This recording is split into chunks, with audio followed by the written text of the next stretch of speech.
dear children.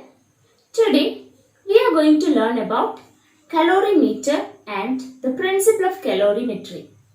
A calorimeter is a cylindrical vessel which is used to measure the amount of heat gained by a body when it is mixed with other body. It is made up of a thin sheet of copper because copper is a good conductor of heat and it has low specific heat capacity. Hence, it attains the temperature of its content by taking very less amount of heat energy. The outer and inner surface of the vessel is polished so as to reduce the loss of heat by radiation. For insulation, the vessel is placed inside a wooden jacket and the space between the calorimeter and the jacket is filled with some poor conductors such as wool, cotton, etc. This avoids heat loss by conduction. The vessel is covered with a wooden lid to avoid heat loss by convection. The lid has two holes, one for a stirrer used to mix the content properly and the other for the thermometer to measure the temperature of the content. Now let's look the principle of calorimetry. According to the principle of calorimetry, in an isolated system, the heat lost by the hot body will be equal to heat gained by the cold body. It is so simple as if you miss something in your house and you are sure that you did not go anywhere outside, it will be in your house itself. By the same way, an isolated system means a system which is properly insulated and there is no chance for the heat to escape out. In such a system, the heat lost by the hot body will increase the temperature of the cold body and hence the heat lost by the hot body is equal to heat gained by the cold body. So this law is based on law of conservation of energy. Now let's go in detail about it. Suppose a substance of mass m1 and specific heat capacity c1 at a higher temperature T1 is mixed with another substance B of mass M2 and specific heat capacity C2 at a lower temperature T2. So here T1 is the higher temperature and T2 is the lower temperature. If the final temperature of the mixture is T, then falling temperature of the substance A is T1 minus T and rising temperature of the substance B is T minus T2. Here, heat lost by A is M1 C1 into falling temperature, while heat gained by the body B is equal to M2 C2 into rising temperature. Here, if no heat energy is lost to the surrounding, then by the principle of calorimetry, heat energy lost by A is equal to heat energy gained by B. That means M1 C1 into T1 minus T is equal to M2 C2 into T minus T2. Now we can look some numericals related to principle of calorimetry. 45 gram of water at 50 degrees Celsius in a beaker is cooled when 50 gram of copper at 18 degrees Celsius is added to it. The content are stirred till the final constant temperature is reached. Calculate the final temperature. Here the specific heat capacity of copper is 0.39 joule per gram per Kelvin and that of water is 4.2 joule per gram per Kelvin. Here the hot body is water and the cold body is copper. When water is mixed with copper, water loses its heat energy and copper gains its heat energy. Therefore, the temperature of water falls down and the temperature of copper increases till both attain same temperature. Let the final temperature is be T. Then this T will be less than that of 50 degrees Celsius since the temperature of water is reducing, and it will be greater than 18 degrees Celsius since copper is absorbing heat energy and hence its temperature is increasing. Now, heat lost by water is equal to mass into specific heat capacity into change in temperature. Here mass is 45 gram and specific heat capacity is 4.2 into change in temperature. Since water is losing the heat energy, the temperature is falling down, hence the change in temperature will be 50 minus T, because here 50 will be greater and T will be lesser. Now 45 into 4.2 is 189. So it is 189 into 50 minus T. 189 into 50 is 9450. So 9450 minus 189T when we evaluate it. In the second case, heat gained by copper is equal to mass into specific heat capacity of copper into delta T.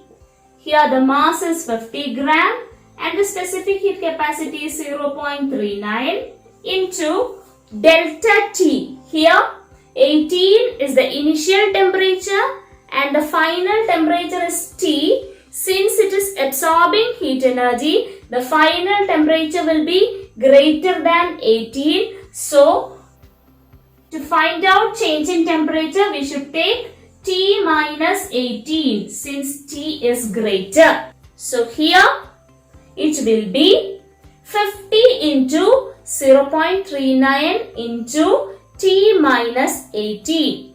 50 into 0.39 is 19.5 into T minus 18. 19.5 into T is 19.5 T minus 19.5 into 18 is 351. So, it is 19.5 T minus 351. So, by the principle of calorimetry, heat lost by the hot body is equal to heat gained by the cold body. So, here heat lost by water is equal to heat gained by copper. Heat lost by water is 9450 minus 189 T and heat gained by the copper is 19.5 T minus 351. So we can take the numerical value in one side and quantity with T in the other side.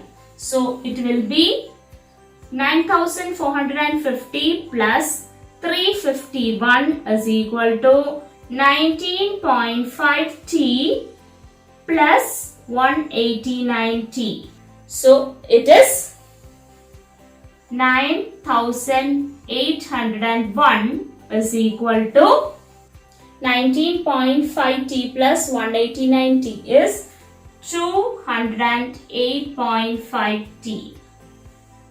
So here T will be 9801 divided by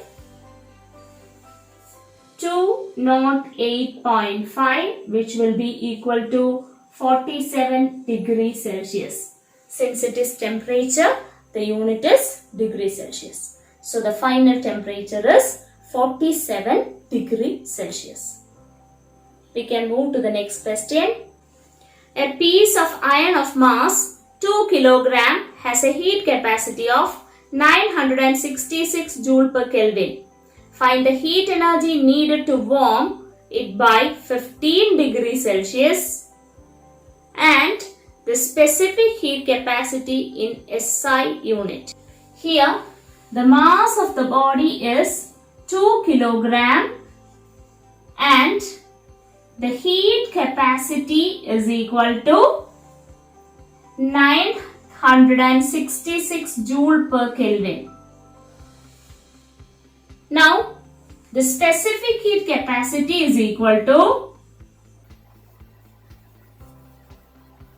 according to the equation, heat capacity is equal to mass into specific heat capacity. Therefore, specific heat capacity is equal to heat capacity by mass. It is equal to 966 divided by 2, which will be equal to 483 joule per kilogram per Kelvin. So the specific heat capacity is 483 joule per kilogram per Kelvin. Now we want to find out the heat energy required to rise the temperature by 15 degrees Celsius.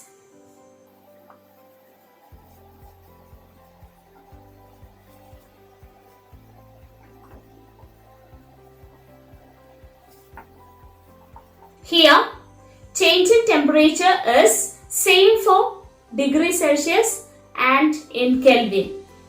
Since the value of Kelvin will be equal to value of degree Celsius plus 273. When we take change in temperature, both the values in degree Celsius and in Kelvin are the same.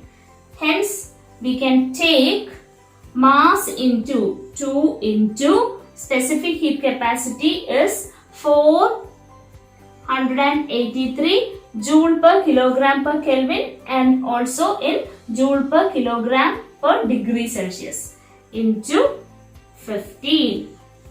So 2 into 483 into 15 is equal to 14,490 joule. So we can move to the next question. Calculate the amount of heat energy required to rise the temperature of 100 gram of copper from 20 degrees Celsius to 70 degrees Celsius if the specific heat capacity of copper is 390 joule per kilogram per Kelvin. Here the mass of copper is 100 gram and its specific heat capacity is 390 joule per kilogram per Kelvin. The initial temperature of copper is 20 degrees Celsius and the final temperature is 70 degrees Celsius. We have to increase the temperature from 20 degrees Celsius to 70 degrees Celsius. That means initial temperature is 20 degrees Celsius and the final temperature is 70 degrees Celsius. Since the specific heat capacity is in joule per kilogram per Kelvin, we can convert mass into kilogram. So 100 gram is 0.1 kilogram. Because to get the value in kilogram, we have to divide the value in gram with 1000. So 100 by 1000 is 0.1 kilogram. Now the heat energy required to rise the temperature from 20 to 70 degrees Celsius is equal to mass into specific heat capacity into change in temperature. Here mass is 0.1 into specific heat capacity is 390 into change in temperature, that is final temperature minus initial temperature. So 70 minus 20. So it is 0.1 into 390 into 50. Here 39 into 5 is 195 and then 2 zeros. Since it is 0.1, when we put a point, it is 1950 joule.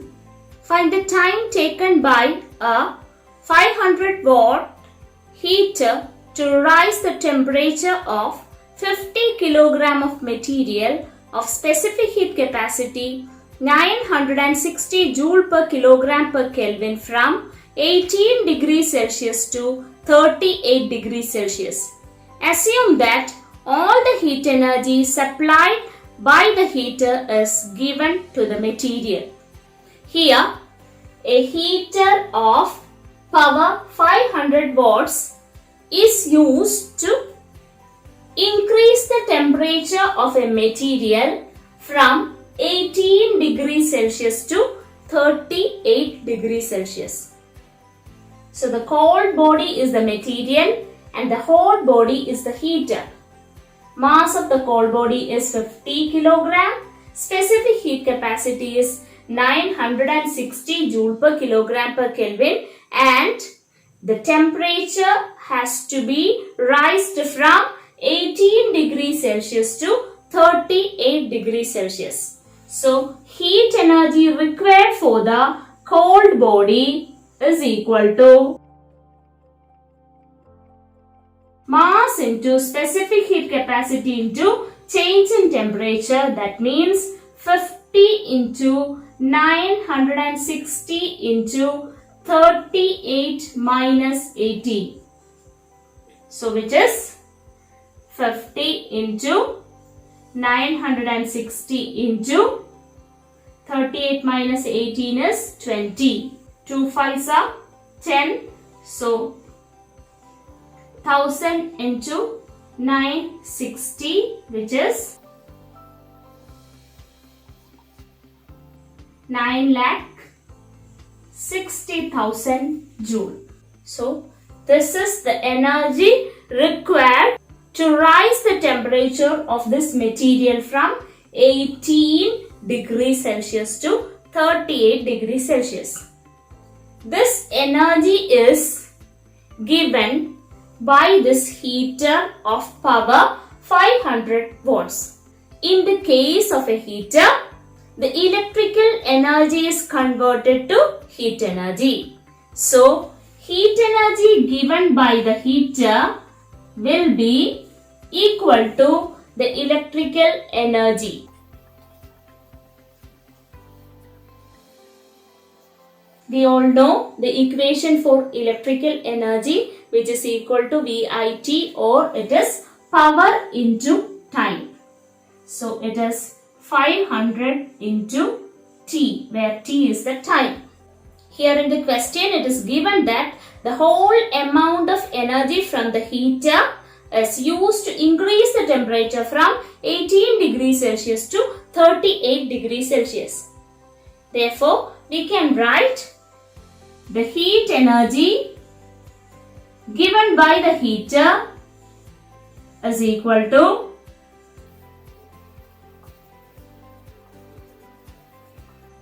(9,60,000) joule, which is the heat energy required to increase the temperature from 18 to 38 degrees Celsius. What is the heat energy given by the heater? It is 500 into T. So 500 into T is equal to 9,60,000 joule. So T is equal to 9,60,000 divided by 500.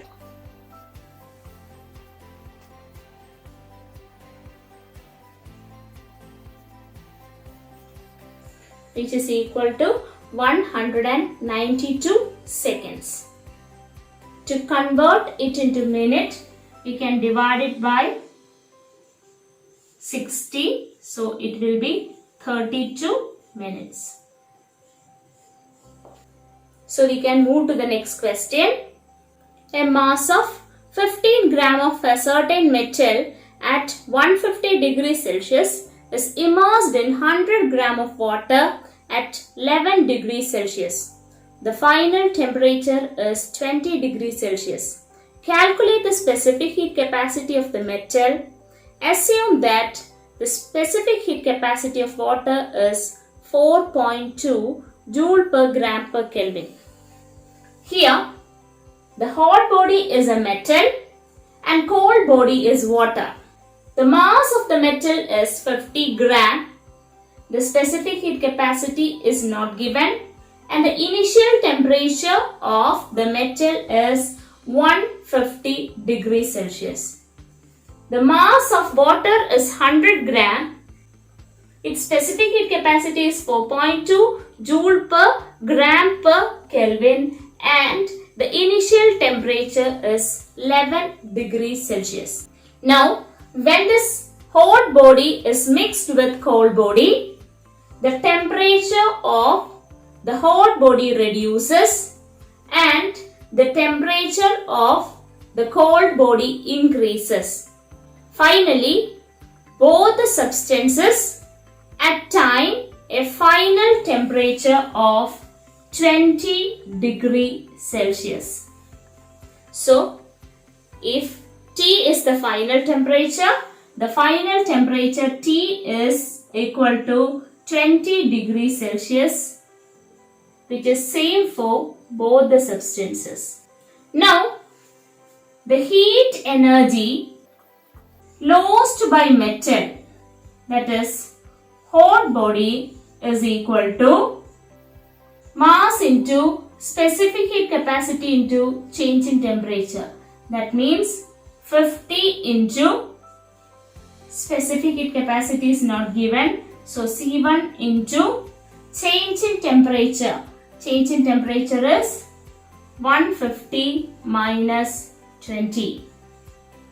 So it is 50 into C1 into 130. 13 5s are 65. So 6500 C1. Now the heat energy gained by the water is equal to MC delta T, that is mass 100 into specific heat capacity 4.2 into change in temperature. There the change is from 11 degrees Celsius to 20 degrees Celsius, that is 20 minus 11. So it is 100 into 4.2 into 9.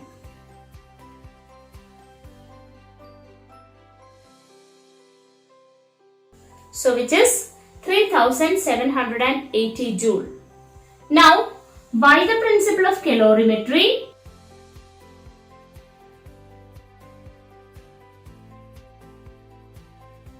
heat energy lost by the metal is equal to heat energy gained by the water.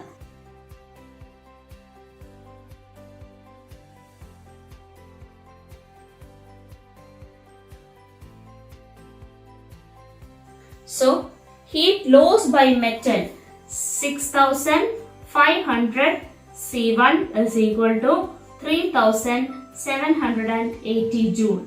So, C1 is equal to 3780 divided by 6500, which is equal to 0.582 joule per gram per Kelvin. Hope you all understood all the numericals and the principle of calorimetry. Thank you and have a nice day.